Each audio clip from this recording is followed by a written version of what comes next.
Hey everybody, welcome to Obscurities in Miniatures, and it's Friday once more, which means we shall bring to you yet another obscurity in literature.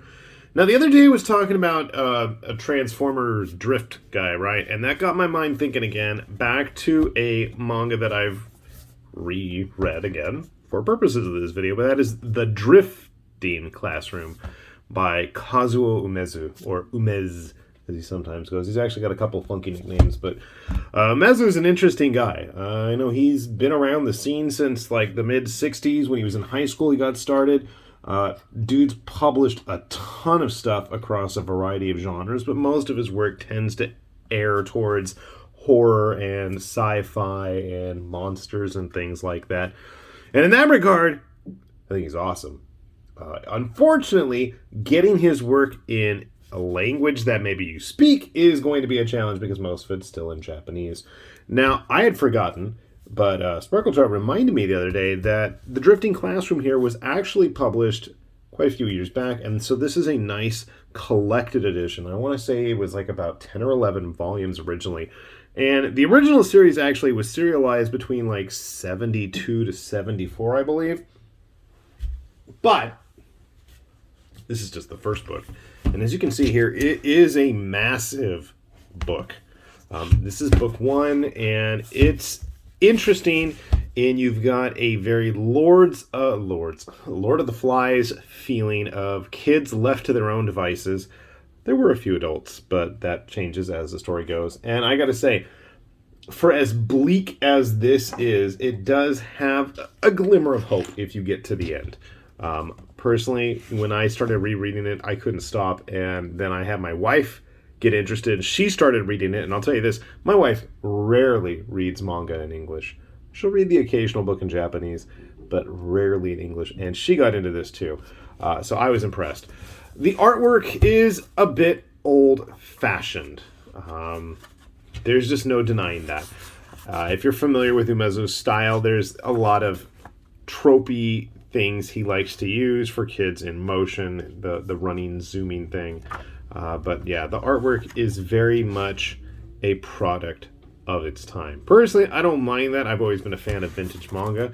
And I know once upon a time I actually did come across the Ultraman book that Umezu himself drew back in the 60s, which was pretty neat because I remember it veered off completely from where the actual stories were, and it seemed that despite the fact that the characters really didn't look a whole lot like the actual people in the TV show, the monsters were so lovingly rendered. I found that quite entertaining. So you have something happens, and the kids wake up to find that their school is no longer where it used to be. It is now an apocalyptic hellhole, full of interesting things. And we're not going to spoil too much of that. Here you can see the teachers and faculty. Somewhere there's where the giant hole is. Forget. I found it really still relevant to this day, which was pretty impressive.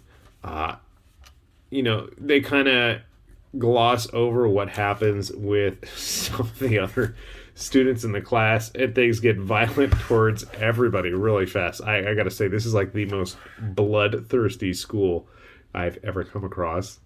I'm like thinking about my coworkers and stuff. I don't know if we would take it to this degree if we were lost in time in some kind of apocalyptic future. At least that's where they think they are. We're not going to spend too much time talking about what happened to them. But yeah, I found it really interesting that they really do explore all avenues of what's going to happen to these kids. How are they going to survive? What are they going to do for food and water? They really do get into things. And yeah, fires breaking out. And of course, it wouldn't be any kind of a post-apocalyptic story without interesting creatures showing up. But I'm trying to find some of those. And I don't want to spoil too much, but they do start to venture out into the wastelands. Get crucified while they're at it.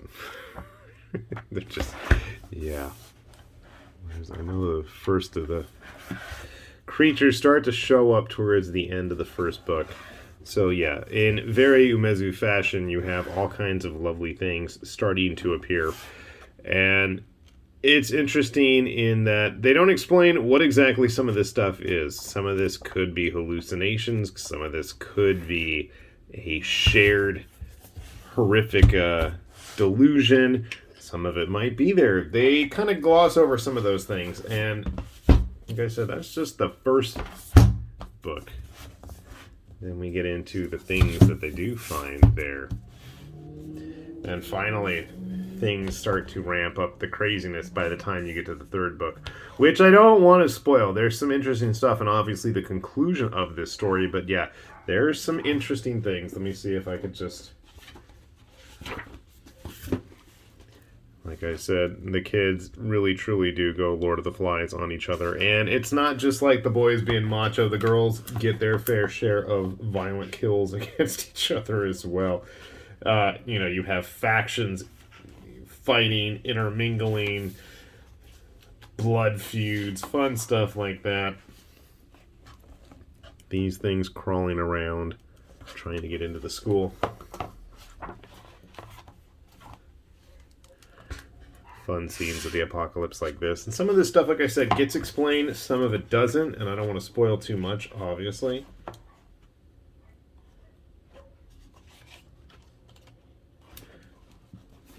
There's some interesting wildlife that they start to see later in the book, but we don't really get too deep into that, unfortunately. I wish we'd seen more.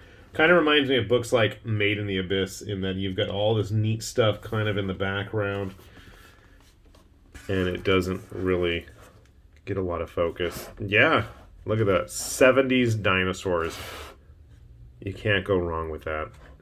So they're in there. And I'm not going to talk about how or why they're in there, but they're in there.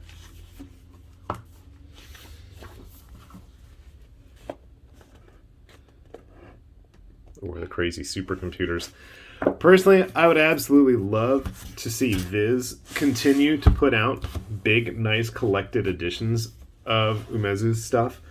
Maybe something along the lines of what they've been doing with Junji Ito's work. I think, those nice, big, fat hardcovers are a great way to collect his stuff. I know we've been enjoying those in our household, and we'll probably have a couple more. I just got Ramina in the mail the other day. Been meaning to read that. So, I gotta say, it is a harrowing trip through these books. I don't want to spoil too much. I just wanted to give you a taste, but yeah, this story definitely goes places. If you dig that survival type atmosphere and theme, I don't think you can really go wrong with this book. Like I said, some of it's a bit tropey and antiquated in how it deals with especially gender issues and how the boys and the girls act, but that's not to say that plenty of the girls in the story don't get their time to shine in the spotlight and be rather heroic, but just some of the craziness. And it ramps up. It really does ramp up. Like, my wife kept doubting me. She's like, oh no, I can't believe they did that. I'm like, just keep reading. The next day, oh my god, I can't believe that happened. Does it get worse? I'm like, yep. So, if that sounds interesting to you, if you're interested in giant monsters and harrowing traumatic experiences that kids have to survive, and these are all supposed to be 6th graders for the most part. There are younger kids, but they just kind of like hang out or get sacrificed to the various, encounters they come across as the story unfolds. But some do make it. I'm not going to say how many, and I'm not going to say how it ends, but it's definitely a trip, and it's an experience I think you'll remember. So if you're interested, I'll put a link down below. Obviously, Amazon is probably the easiest to get a hold of these books and the cleanest, because I saw some copies at Barnes & Noble the other day that looked like they'd been so manhandled that I wouldn't even want to touch them. So yeah, it is what it is. So, with that said, this has been High Lord Tamberlane with Obscurities and Miniatures, saying thanks for watching, and we will see you back here soon. Bye-bye.